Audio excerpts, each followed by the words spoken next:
Jamie Lindsay is a singer-songwriter from the Central Coast of New South Wales. Earlier this year, he released the single Carry On, and his latest single is the timely Bring On the Summertime. Hi, Jamie. Hi, Soph. How are you? I'm very well, thank you. And I'm going to start by talking about Bring On the Summertime, because you actually released it at the end of July when we were still in winter. Was it a case of being impatient for warm weather? Oh, look, no, yes, no, yes. Bring On the Summertime was actually written by a friend of mine who just lives down the road, a great guitarist by the name of Jake Tuffin. Every now and then he would send me these little riff ideas. We've got a shared Google Drive, and every now and then when I'm looking for inspiration, I'll go, "What's Jake been sending me lately?" And so he just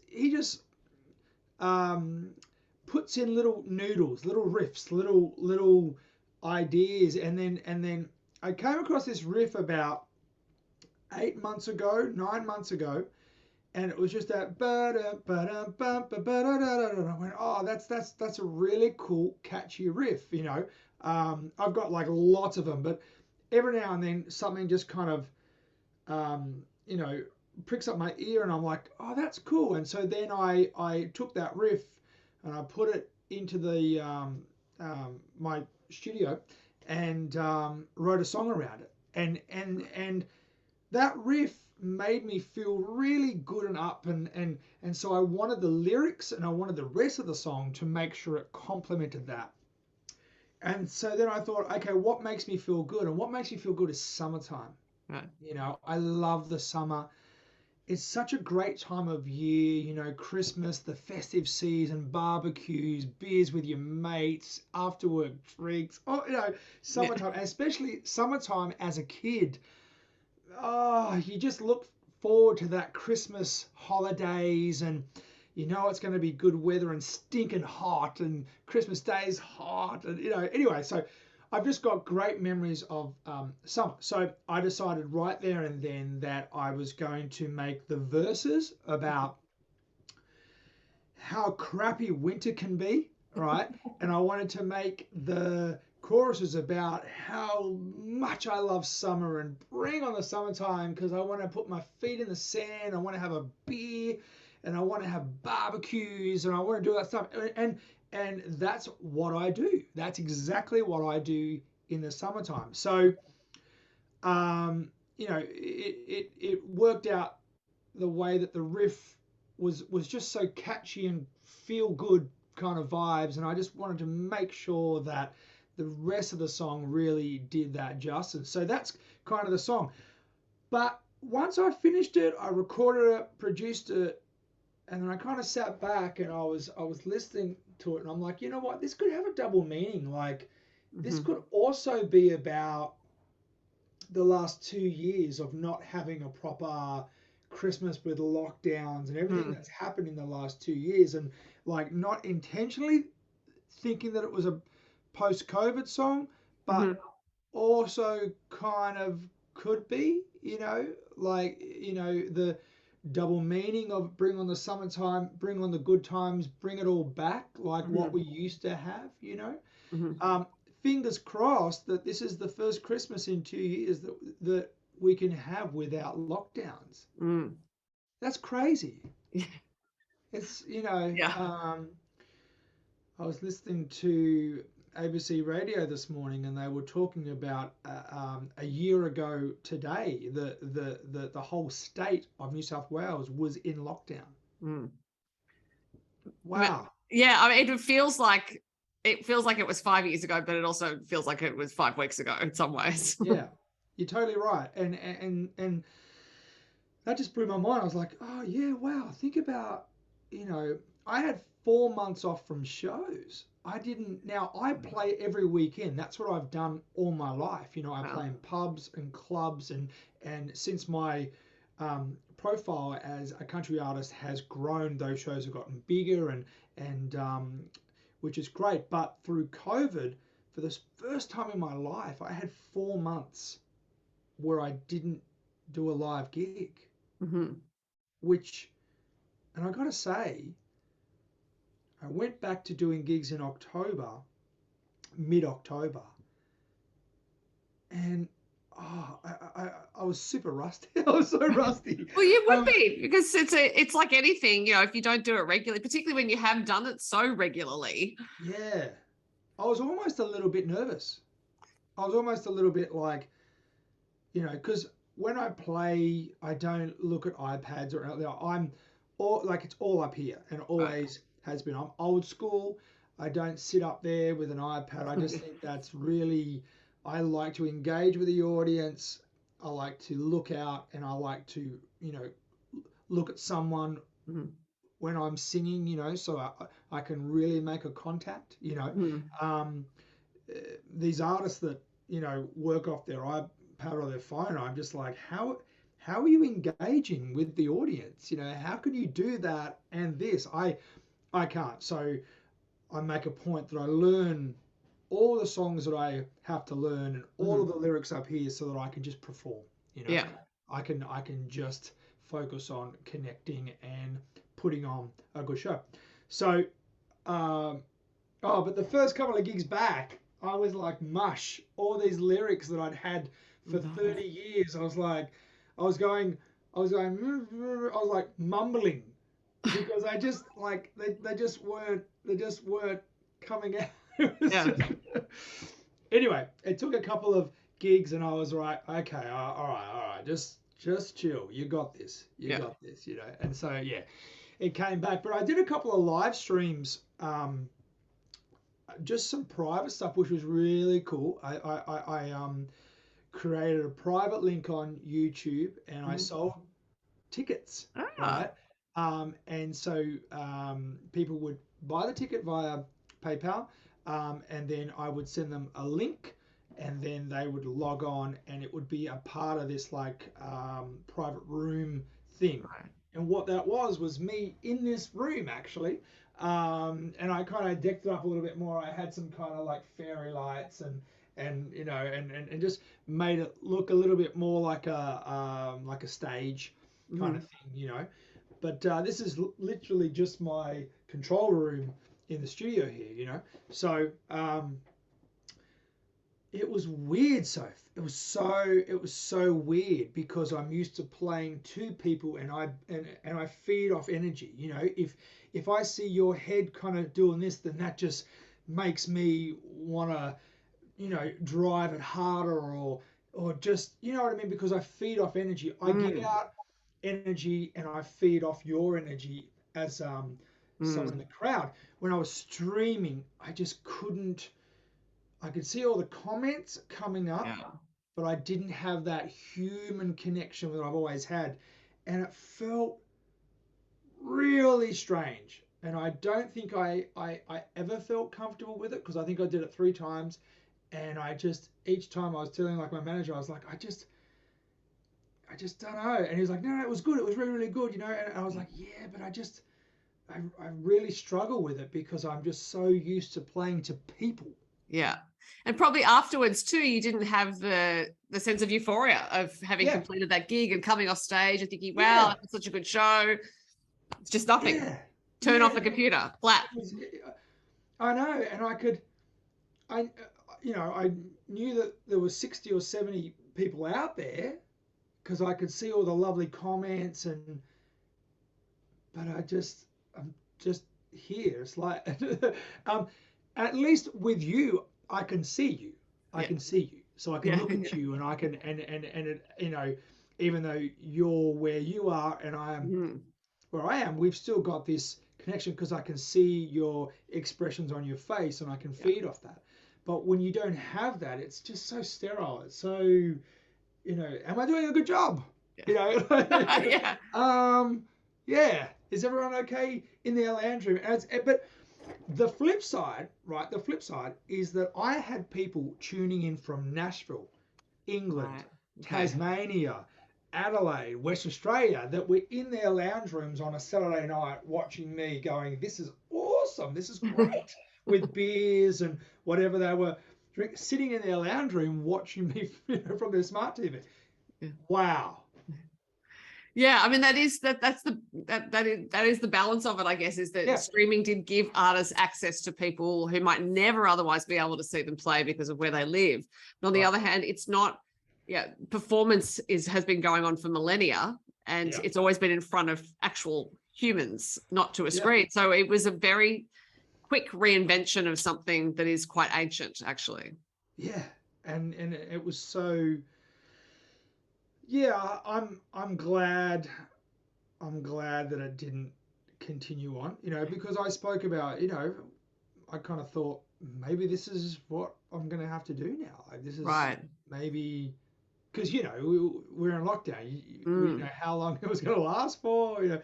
No one knew. It was like, well, maybe this is what it will be from now on. I don't know. But I'm so glad it wasn't. I'm so glad. When I got back to playing live gigs, there was still a rule that no one could dance, right? Oh. And so that in itself was just it was just weird time, hey? Yeah, it was. Crazy time. You mentioned about feeding off the energy of the audience and that you've always done it, but how did you actually learn to do that initially when you started performing? Or was it instinctual? No. Look, I started playing live when I was 17. I got a residency gig. I was living in Alice Springs, and I was 17, and I got a residency gig. Wasn't paying very much money, but I was just happy to be playing, you know.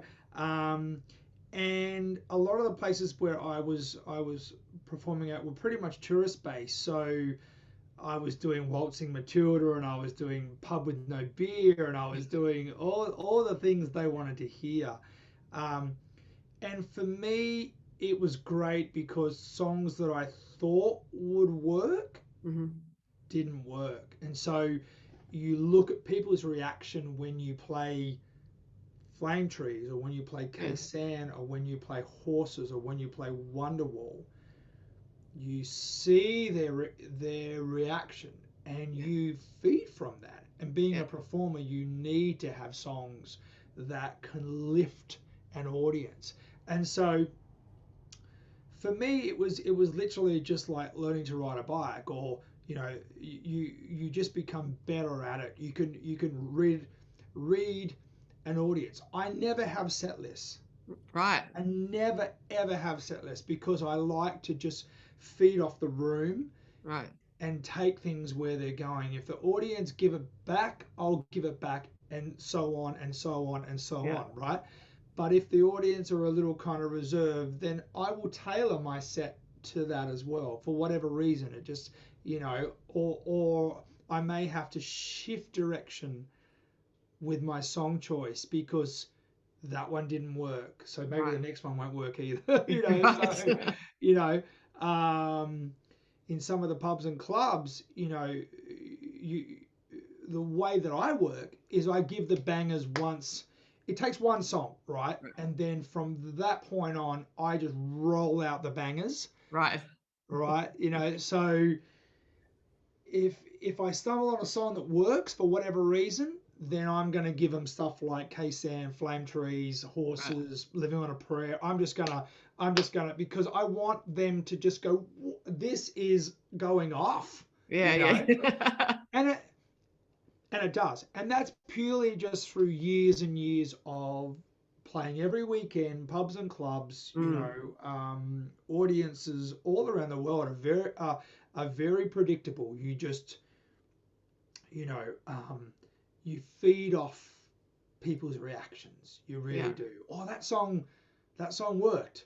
Okay, let's stay on that level, and let's you know what I mean. But I think you've got to have the songs up there. You can't be doing that with an iPad or something, because or it's different if it's a show. Like when I do a country festival, I do have a show and I do have things, but I make sure that I come out pretty high energy, and I there is a part in my show where I do like 3 songs acoustically, but that's after about 6 bangers. Right. Where I've really come out and let's go, let's get this party going, let's party, and then I give them a little bit of a break to go to the bar or go to the toilet, and then I'm like, bam, back on stage and let's go, and we just take it all the way through. So I feed off, but it also I know that we're talking about Bring On the Summertime, but I've got a new single which is coming out in 3 weeks' time. Oh, there we go. And I'm very, very, very excited about this one. But let me just skip ahead a little bit more. I wrote a new song last week, and I've already got you can't see, but I've actually got a whiteboard over to the left of me with all the next singles for the next 12 months that I will be releasing, as well as the album. Right. As well, right? It's kind of how I work. So, however, right, every time I write a song, because I've got the luxury of playing live every weekend, I always road test my songs live, right? I always throw them in the mix. It helps me figure out if the tempo's right, if the bridge is right, if the chorus is strong enough. All these things come into play. So they can be unfinished. Sometimes they can just be a verse and a chorus, and I'll just repeat that while I'm trying to think, this feels okay. This feels good, Yeah. But I wrote a song last week, and Thursday was a public holiday, and I was asked to play a last minute gig. And me and my drummer, it was just a duo, but come the second set, they were ready to party. And so I turned up the heat and we went for it. And I said to the drummer previously that I'd written a new song 2 days before that. And I said, I might throw it in tonight, just be ready. And he went, yeah, sure, sweet. Throw it at me. Which I was like, that's why I play with you, because that's the attitude I want. I just want, let's just have a go. Let's just jam, you know. None of this, I don't know what I got. No. Just feel it. You're good enough. Just feel it, play it, and take it where it needs to go, So everyone was up dancing, and I just throw this brand new song into the mix, which is pretty gutsy. Because it could have really died in the ass, and which is fine because everyone needs a break to go to the bar. That's okay, right? Well, that's a good attitude to have, yes. Right? I mean, if the bar's not turning over the dollars, then I'm not getting paid. Yeah, you know what I mean? People on the dance floor are not buying drinks, so you kind of got to think about that. You need people to go to the bar. I'd never thought about that before in that way, but yes, you're right. You're right? They need to buy drinks. That's why they got the band there. So I throw it in, and it went off. And by the end of the chorus, they were singing. And I looked at my drummer, and it was like, this is awesome. This is amazing. And so I was like, well, this has to be the next single. Like it just felt right. So not the one that's coming out on the 21st of October, but the one that'll be out on January the 20th. So it just just felt yes. So that was a perfect example of trying these songs out and just having that kind of reaction. Mm-hmm. It's incredible. Like, wow, I'm still buzzing from it. So I was just like, wow, like no one's ever heard that song before. I've never played it before. That's the first time I've played it. That's the first time he's heard it and played it. Yeah. Right. But I would imagine because not having a set list, keeping everything in your head, responding to the crowd, a lot of this is sort of leaping without a net in a lot of ways. I mean, you have a bit of a net in that you know what you're doing, but you're prepared to take the risk of interpreting the energy that's going on. So there's a certain courage in that I imagine also means you have the courage to try out new material.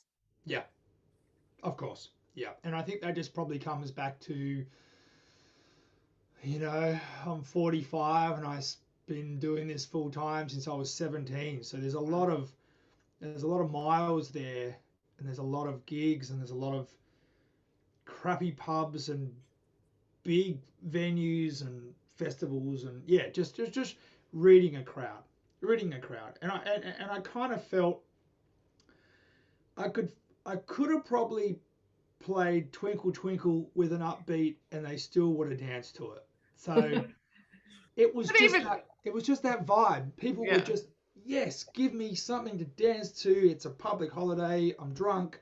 Love it. Yeah. But as you said, you've been doing this full time since you were 17. So that's almost 3 decades, and you clearly still love it yourself. So what is it that because yeah, obviously challenging times, you couldn't play for 4 months. I'm sure there are gigs where things just aren't working the way you want them to. What keeps you in it after this much time? Oh, it's a great question. What does passion? Love it. It's what I've always done. It's like what I've always done, even before I started playing guitar at a very young age, and it just hooked me. Like it just hooked me, hook, line, and sinker. And I was like obsessed. I was obsessed with playing guitar. I would practice 5-6 hours a day, and my mum would literally have to like pry it off me just to come and eat some dinner, and I don't know. It's just I've always done it. I don't know how to do anything else well. You know what I mean? I don't know. It's something that I've and I was never a great guitar player, but I worked hard enough to become one. And I was never a great singer, but I worked my ass off, and I had singing lessons for years and years and years, and got classically trained because I wanted to be a great singer. Right. I just had this vision that that's what I wanted to do in my life. And I left school at 17 because when I started those residencies, I just got really busy with it. Right. And it was affecting, I was in year 11, and I was playing like 3 or 4 nights a week. Right. That will affect your schooling, yes. It was really affecting my schooling, and my mum pulled me aside and said, what's happening here? And I said, well, I'm out playing music, and I love it, and I'm earning really good money. I think I was like 300 a show or something. God love that at 17. Yeah. And plus like tips and stuff from like the tourists. I was 17, you know. And my mum said, look, all right, well, because I was talking about leaving school, and she said, well, if you're going to do this, you have to, like, there's no turning back here. Like, you have to give it everything. You have to make this work. Right. And I was like, sure, I'll make it work. So then I become, like, you hunt for gigs, you hustle for gigs, and I moved back to Launceston, which is where I'm from, and same thing, just hustled, got another residency, hustled, moved over to Melbourne, hustled, got gigs, got in with agents, got in with other players, moved to Sydney in 2001, hustled my ass off. Yeah. Right? It's work. I mean, this is the thing. It's joy when you're on stage, but there's so much work behind it. So much work behind the scenes. I'm lucky now because 2001, the first few years were very hard because Sydney, and it was great because every place that I moved to, Melbourne and Sydney, there were better musicians. There were better people doing what I was doing. I thought I was good until I got to Melbourne, and I went, oh wow, okay, the bar is high. Right. Yeah, right. You better work harder. Yeah, right. Like you have to work harder. I got to Sydney, the bar was higher. Right. And I went, right, okay, I got to work harder. I got to be a better singer. I just got to be better.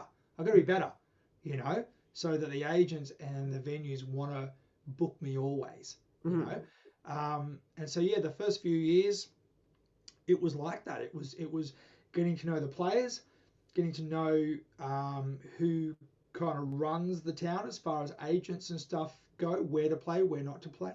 Yeah. And then yeah, so what I do now is I work with about four Sydney and Central Coast agents, and each month I just send out the next 3 months, Right. and they just fill in the dates. Right. Hopefully they all talk to each other, so they're not booking you like the different ones aren't booking you on the same night. So I just send them out, and they'll go, "Are you available for this venue?" And if it's already booked, I go, "No." Right. You know what I mean? So it's all that. But yeah, it's kind of got to that point, and I have a few people that are just kind of starting to come up who approach me at shows and go, I want to get more gigs. How do you do it? And I just like, okay, get a little press kit together, approach this agency, and really like it's hard because there's more younger, everyone wants to do this. It's hard. It's so, but yeah, it's a lot of hard work, and you have to really want it. Well, and you have to stick to it as you have done, because that's the other thing is that romantic idea that, oh, if I'm really talented, then, the mountain will come to Muhammad sort of thing. And it doesn't happen. It does not. It never happens, actually. And I always think of that Taylor Swift line from one of her recent songs where she says, I've never been a natural. All I do is try, try, try. And a lot of people would look at Taylor Swift and think, well, you must be a natural. But her take on it is, no, I've worked. Yeah.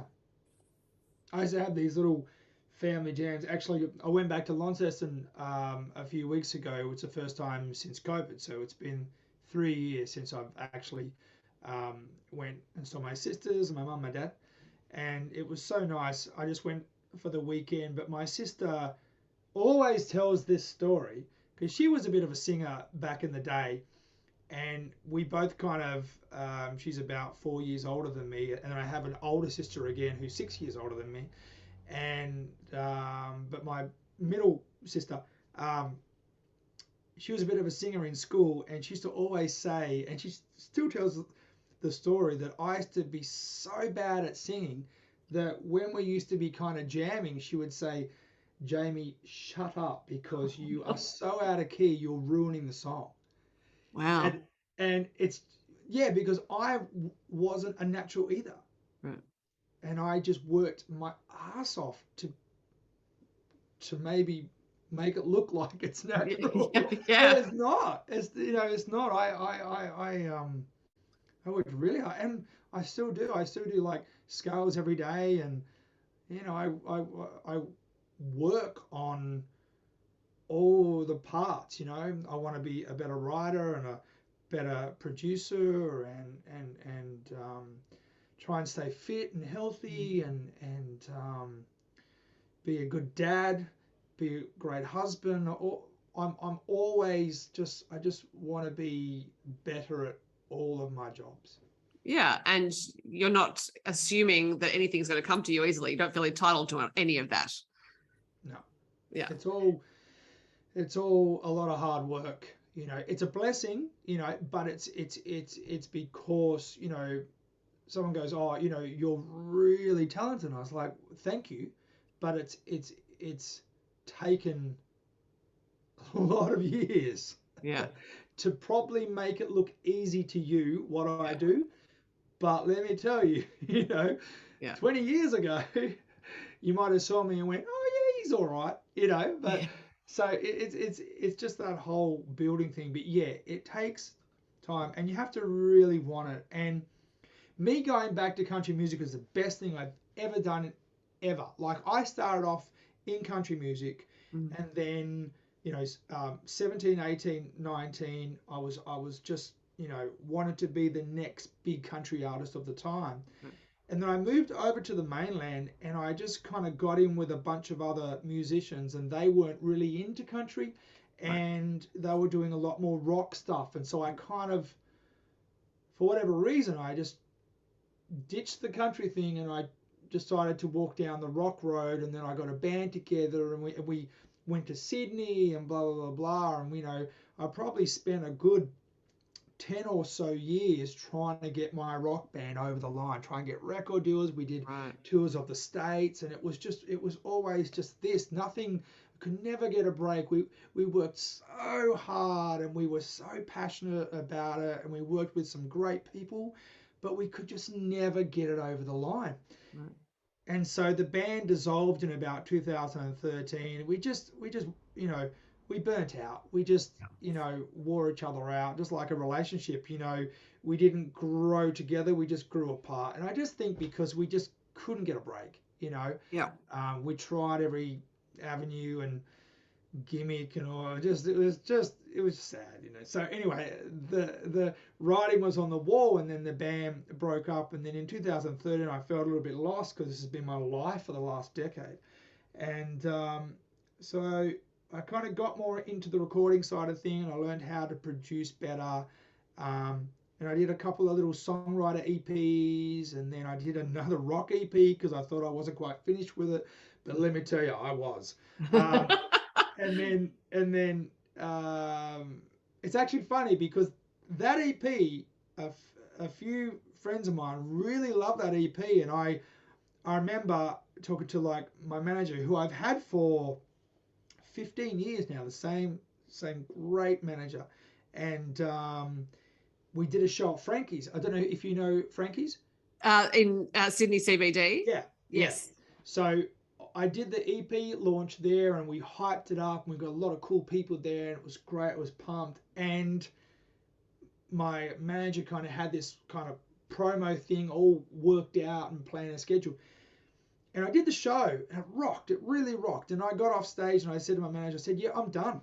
I'm actually done with that." And he said, "What do you mean?" I said, "Yeah, I'd be happy if I never actually play those songs ever again." Oh wow. And he was like, "What?"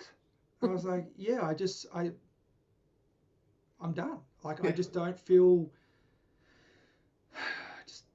I don't feel connected to it. I just don't want to go down that road." Mm-hmm. And he went, "Cool, sweet." Like there's no point being a used car salesman. If you're not 100% committed, then what's the point? And so then I wasn't quite sure what I was going to do. And then 2016, I'd already been to Nashville, but I went with my wife. We went on a month vacation to America, and we went to LA, New Orleans, Nashville, and Austin, and we spent a really good time looking around. And I went to Nashville. In 2012 with my band, and we just fought the whole time. It was money issues, and I just had a crappy time. Even though I loved Nashville, I just had a crappy time because of the company that I was there with, right? I went back in 2016 with my wife, and we had the best time, the most amazing time, memories that I'll bank on forever and ever and ever and ever. And I just remember feeling that this is me. This is me. Like, just the music, I soaked it all up, and I just went, this is where I come from. This is what I grew up with. This is what I started in. And why don't I just go back to country? Because it's always been a part of me. I'm a real country boy. I grew up on a massive farm in Launceston. I did farm stuff. I went to a farm school. Right. I'm a country boy. I really, really am. But I think all my life I was almost kind of running from that fact. Right. I didn't want to admit that I'm actually just a country boy. And so came back from America and I went, I'm going back to country. Yeah. And I said to my manager, and he went, yes, because he knew, he knows me, and so boom, right, I'm gonna write a country album, and it just flowed out of me, and it hasn't stopped, and I've just gone from strength to strength to strength to strength, and it's awesome, Sophie. It's the best decision that I've just, yeah. I'm where I'm meant to be. I love it, and it just feels so real, and I just feel at home, and so that's where I am, man, and that's where they'll bury me, and yeah, I've got so much music planned for the rest of my life. Well, that's exciting, particularly because, as you said, a lot of it's on the whiteboard, so that you're already mapping it out. But I've had you talking for quite a long time, and there'll be more songs coming out, so I'll have the chance to talk to you again, I'm sure. But the latest single is "Bring On the Summertime." It is, and so I am going to leave it there, even though I could listen to you talk for a lot longer because it is really, really interesting. But attention spans on the internet being what they are, I'm going to wrap it up there. My pleasure. Thank you so much for having me. We will talk again soon.